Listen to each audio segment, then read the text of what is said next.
तो आज हमारा जो बीरबल द वाइज इस लेसन की जो एक्सरसाइज है, इसमें सबसे पहले आप वहाँ अपनी बुक्स पर आप देखेंगे, इसमें ग्लॉसरी है। पहले मुख्तलिफ वर्ड्स जो आपने नए वर्ड्स इस लेसन में पढ़े हैं, उनमें पहला लफ्ज़ मिशन, आप देख रहे हैं कहाँ मैं पढ़ रहा हूँ। तो मिशन पहला वर्ड है। मिशन का मतलब होता है मुहिम। ए स्पेसिफिक टास्क और duty assigned to a person, लिखा हुआ है इसका आंसर, साइड में लिखा हुआ है।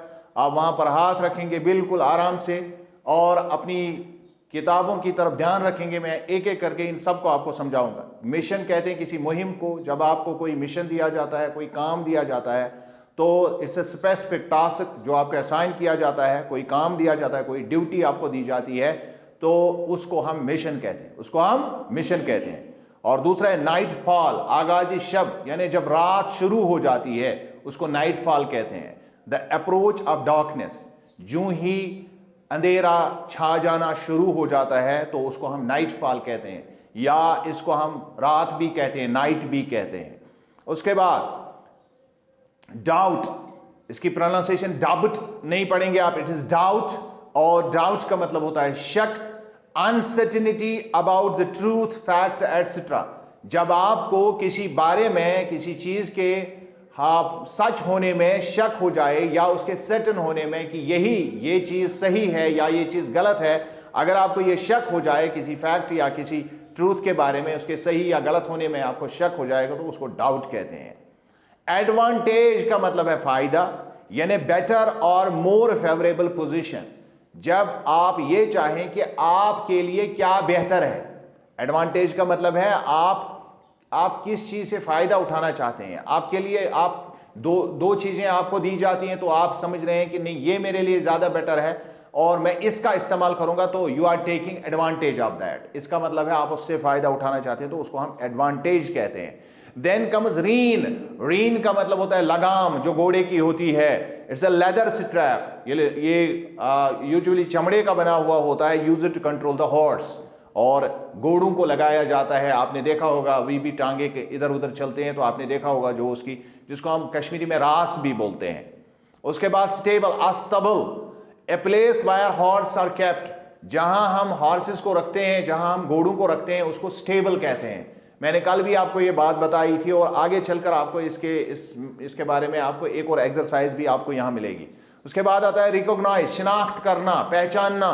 टू एक्सेप्ट और बिहेवियर ऑफ, यानी आप किसी चीज को मानते हैं, ये है, यही चीज वो है जिसको मैं ढूंढ रहा हूं, या आप उसके बारे में जान जाते हैं कि हाँ यही चीज है, शिनाख्त करते हैं उस चीज को, पहचान लेते हैं उस चीज को।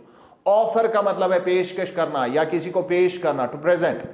रॉब का मतलब है लूटना, to take something from someone illegally.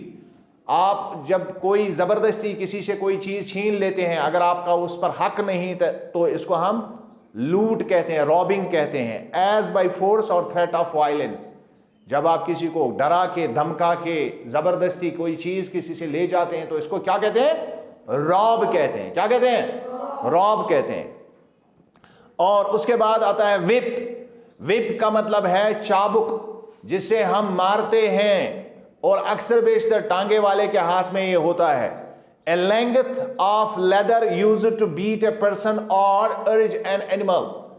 जब आप इसको फिल्मों वगैरह में देखते हैं तो बहुत बड़ा हंटर उनके पास होता है, विप उसको भी कहते हैं। तो उससे पुराने जमाने में लोगों को लैशेस लगाए जाते थे, उनको कोड़े बरसाए जाते थे उससे, तो दैट्स कॉल्ड ए विप। क्या कहते हैं उसको? विप कहते हैं उसको। और आजकल जो है बहुत सारे लोग इसको हाँकने के लिए, जानवरों को हाँकने के लिए भी इसको इस्तेमाल किया जाता है। उसके बाद आता है विजडम, दानाई, नॉलेज। जो शख्स इल्म वाला हो, जिसको हिकमत हो, जो बाहिकमत हो, जिसका जजमेंट हो और सलाहियत हो कि अच्छे और बुरे की तमीज करना, तो इसको दानाई कहते हैं। क्या कहते हैं? दानाई कहते हैं। देन द नेक्स्ट कंप्रहेंशन का क्वेश्चन जो है, thinking about the text. Let us start it. Answer the following question. अब सवाल दिए हैं और आपको इनका जवाब देना है। Who was Surya Singh? सूर्य सिंह कौन था? Who did he meet on his way? रास्ते में वो किससे मिला था? आप मुझे उर्दू में बताएंगे कि सूर्य सिंह कौन था? वेरी गुड, मणिपुर का प्रिंस था, मणिपुर का शहजादा था। और रास्ते में कौन मिला उसे? ट्रैवलर मिला। वेरी गुड, क्या मिला? ट्रैवलर उसको मिला। तो हम जवाब लिखेंगे, आंसर लिखेंगे, Surya Singh was the prince of Manipur. Surya Singh Manipur का प्रिंस था, शहजादा था। He met a weak and tired looking man on his way. तो रास्ते में जो ट्रैवलर मिला वो बहुत ही कमजोर नहीफ आदमी था और वो थका हुआ, थका मांदा दिख रहा था। ये इसका जवाब है। उसके बाद दूसरा क्वेश्चन है, how did Surya Singh help the traveller? Surya Singh ने इस ट्रैवलर की, इस थके हुए इस आदमी की मदद कैसे की? इस मुसाफिर की कैसे मदद की? आप जानते हैं कैसे मदद की, मुझे बताएंगे आप? शाबाश, वेरी गुड। उसने उसको अपना घोड़ा दिया और उससे कहा कि आप मेरे घोड़े को आप ले जाइए। तो आंसर आएगा, Surya Singh helped the traveller with his horse. Surya Singh ने उसको अपना हॉर्स दे के हेल्प किया। He asked him to ride his horse. उसने उससे कहा कि आप मेरे घोड़े को राइड कीजिए, इस पर सवार होकर आप आगे बढ़िए। उसके बाद तीसरा क्वेश्चन है, why did the two men go to settle the dispute? जब इनके बीच में तनाज़ा हुआ, डिस्प्यूट हुआ, तो अपना डिस्प्यूट, अपना तनाज़ा कहां हल करने के लिए वो गए? किसके पास गए आप? वेरी गुड, बीरबल के पास गए। The two men went to Birbal to settle the dispute. तो अपना डिस्प्यूट सेटल करने के लिए, मामले को हल करने के लिए वो बीरबल के पास गए। चौथा आखिरी सवाल है, how did Birbal settle the dispute? Birbal ने किस तरह से अपना वो मसला जो उनका था वो किस तरह से हल किया? तो जो चीजें इसमें हुई ये हम यहां पर बयान करेंगे। Birbal asked them to leave the horse with him. पहली बात बीरबल ने उनसे कही कि आप ये घोड़ा मेरे पास छोड़ दीजिए। When they left, he told his servant to free the horse and see which one of the two it followed. और जब वो चले गए तो उसके पीछे उसने अपने नौकरों से कहा कि इस हार्स को उनके पीछे छोड़ दो, खुला छोड़ दो, आजाद छोड़ दो, और फिर देख लो कि ये किसके पीछे पीछे जाएगा, ये हॉर्स किसके पीछे पीछे जाएगा। Next day when they returned, he asked them to recognize their horse in the stable from a dozen of other horses of the same size and color. फिर जब वो अगले दिन, और उसके सर्वेंट्स ने वैसा ही किया, और फिर उन्होंने घोड़े को वापस लाया, और फिर जब वो वापस लाया, उस घोड़े को वापस लाया, तो उन्होंने उसको अस्तबल में रखा, और वहां पर दर्जनों ऐसे ही घोड़े उसी के कलर के, ऐसे ही दर्जनों घोड़े वहां पर रखे हुए थे। तो उसने दोनों से कहा कि अपने घोड़े को पहचान लो, अपने घोड़े को पहचान लो। The traveler could not recognize the horse, but the prince found his horse at once. अब जो मुसाफिर था, ट्रैवलर था, उसने घोड़े की शिनाख्त वो नहीं कर सका, घोड़े को पहचाना नहीं उसने। लेकिन जो प्रिंस था, सूर्य सिंह जो था, उसने बिल्कुल कुछ ताखीर किए बगैर ही अपने घोड़े को पहचान लिया। This way Birbal recognised the real owner and thus the dispute was settled. और इस तरह से बीरबल को बिल्कुल यकीन हो गया कि असल ओनर कौन है। ये घोड़ा जिसके पीछे चला, घोड़ा उसी का है, और इस घोड़े को जिसने पहचान लिया बहुत सारे घोड़ों में, तो घोड़ा उसी का हो सकता है। तो उसने सूर्य सिंह को घोड़ा वापस कर दिया और इस तरह से मामला हल किया। अब है B, complete the following sentences.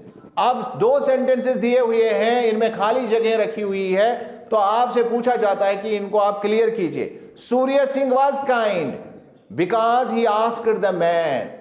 आपको अब खाली जगह को पूरा करना है। सूर्य सिंह को हम समझते हैं कि वो रहम दिल था, बड़ा ही मेहरबान दिल रखने वाला आदमी था। तो क्योंकि उसने आदमी से कहा, क्या कहा आदमी से, वो बात यहां पर रखनी है। बताइए क्या कहा आदमी से? To ride his horse, to ride his, फिर से बताइए, टू राइड हिज हॉर्स। उसने इससे कहा कि आप मेरे घोड़े को ले जाइए। B, the traveller was dishonest because. अब जो मुसाफिर था, ट्रैवलर जो था, राहगीर जो था, ये डिसऑनेस्ट था। डिसऑनेस्ट का मतलब यानी ये बेईमान था। क्या था?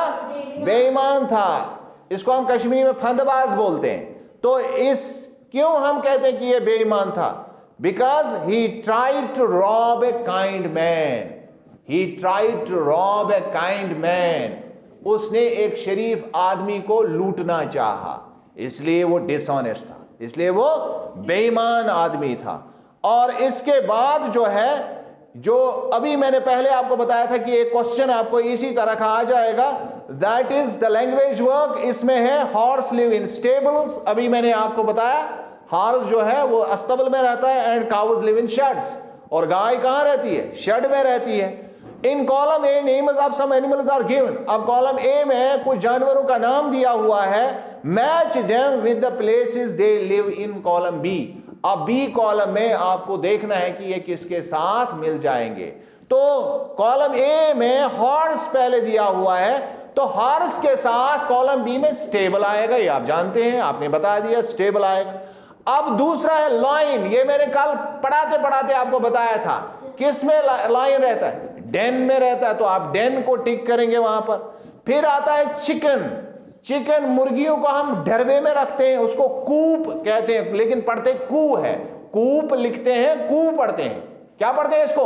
कू, तो कू में रहते हैं। उसके बाद आता है चौथा बर्ड, नेस्ट नहीं पढ़ते, नेस्ट पढ़ते, नेस्ट, NEST, टी साइलेंट हो जा, नेस्ट। उसके बाद काऊ पांचवा है, और इसके बारे में भी आप जानते हैं, शेड में रहती है, जिसको हम कश्मीरी में गान बोलते हैं। उसके बाद रैबिट यानी खरगोश, खरगोश जमीन में सुराख करता है, तो जमीन के उसकी सुराख को अंग्रेजी में बरो कहते हैं, क्या कहते हैं? बरो, छोटी सी गुफा जैसी बनाता है वो।